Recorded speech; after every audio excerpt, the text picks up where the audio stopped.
एक वक्त था जब लोग कहते थे पेट्रोल महंगा हो गया, कोई बात नहीं, सीएनजी है ना। लेकिन अब वो आखिरी सहारा भी महंगाई की आग में जलता दिखाई दे रहा है। दिल्ली में आज फिर सीएनजी महंगी हो गई और इस बार सिर्फ दाम नहीं बढ़े बल्कि लाखों लोगों की चिंता भी बढ़ गई है।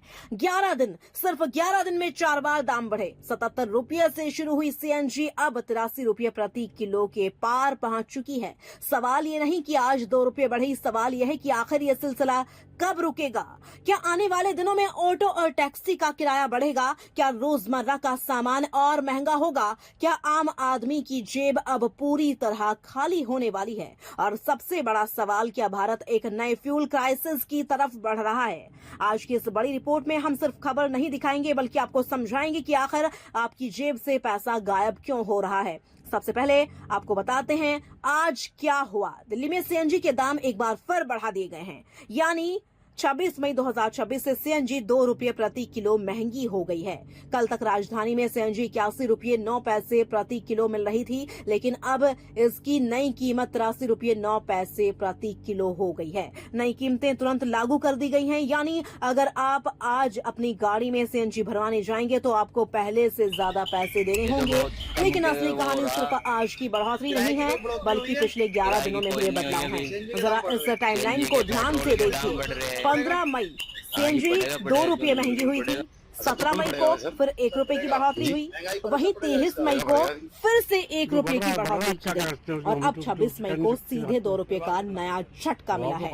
यानी सिर्फ 11 दिनों में सीएनजी 6 रुपये प्रति किलो महंगी हो चुकी है। 15 मई को दिल्ली में सीएनजी 77 रुपये 9 पैसे थी, आज वही गैस 83 रुपये 9 पैसे प्रति किलो पहुंच गई है। अब आप खुद सोचिए, अगर कोई व्यक्ति रोज 8 से 10 किलो सीएनजी इस्तेमाल करता है तो उसका महीने का खर्च कितना बढ़ जाएगा। यही वजह है कि आज दिल्ली एनसीआर में लाखों लोग परेशान हैं। यहां ऑटो ड्राइवर हैं जो सुबह से रात तक मेहनत करते हैं, लेकिन अब उनकी कमाई का बड़ा हिस्सा सिर्फ गैस भरवाने में चल रहा है। एक ऑटो चालक कहता है, पहले 500 रुपए में दिन निकल जाता था, अब 700-800 रुपए गैस में लग जाते हैं। दूसरा ड्राइवर कहता है, अगर किराया बढ़ाओ तो यात्री नाराज हो जाते हैं और किराया ना बढ़ाओ तो घर चलाना मुश्किल हो जाता है।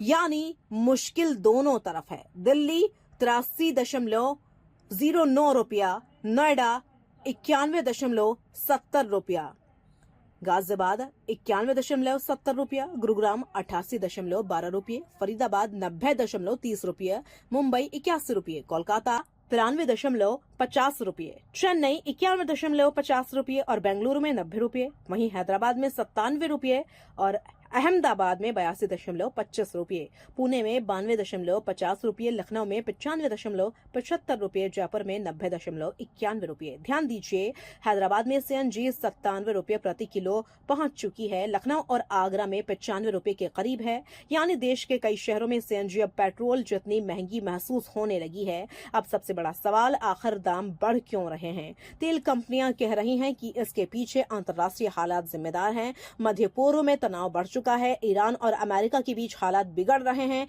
इजराइल से जुड़े सैन्य तनाव लगातार बढ़ रहे हैं और सबसे अहम स्ट्रेट ऑफ हॉर्मुज, ये दुनिया का सबसे महत्वपूर्ण तेल मार्ग माना जाता है। दुनिया का बड़ा हिस्सा यहीं से तेल सप्लाई करता है।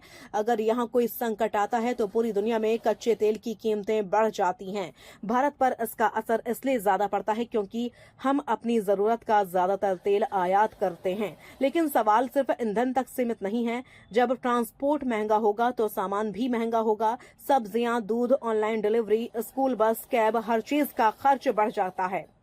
यानी सीएनजी की कीमत बढ़ने का असर सिर्फ वाहन मालिकों पर नहीं बल्कि हर परिवार पर पड़ने वाला है।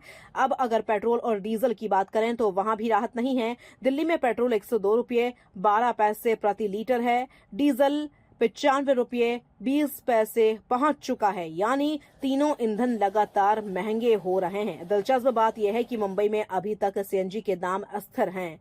मुंबई में फिलहाल सीएनजी 81 रुपये प्रति किलो बिक रही है। पिछले महीने 50 पैसे की बढ़ोतरी के बाद वहां कोई बदलाव नहीं हुआ।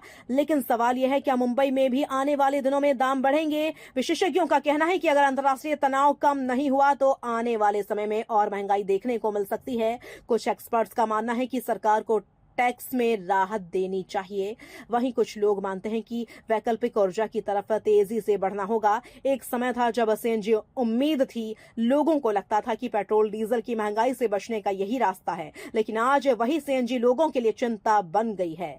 हर दिन बढ़ती कीमतें, हर महीने बिगड़ता बजट और हर परिवार के मन में वही सवाल, आखिर महंगाई रुकेगी कब? क्या आने वाले दिनों में हालात और बिगड़ेंगे? क्या आम आदमी की कमाई अब सिर्फ ईंधन में खत्म हो जाएगी या फिर सरकार कोई राहत लेकर आएगी? फिलहाल देश का आम आदमी सिर्फ इंतजार कर रहा है राहत का, सस्ती कीमतों का और उसी दिन का जब उसकी जेब पर महंगाई का बोझ थोड़ा कम होगा। हर सुबह नए दाम, हर महीने बढ़ता खर्च और हर परिवार के मन में एक ही सवाल, आखिर महंगाई रुकेगी कब? क्या आने वाले दिनों में दाम और बढ़ेंगे या फिर जनता को महंगाई के इस नए दौर के लिए तैयार रहना होगा?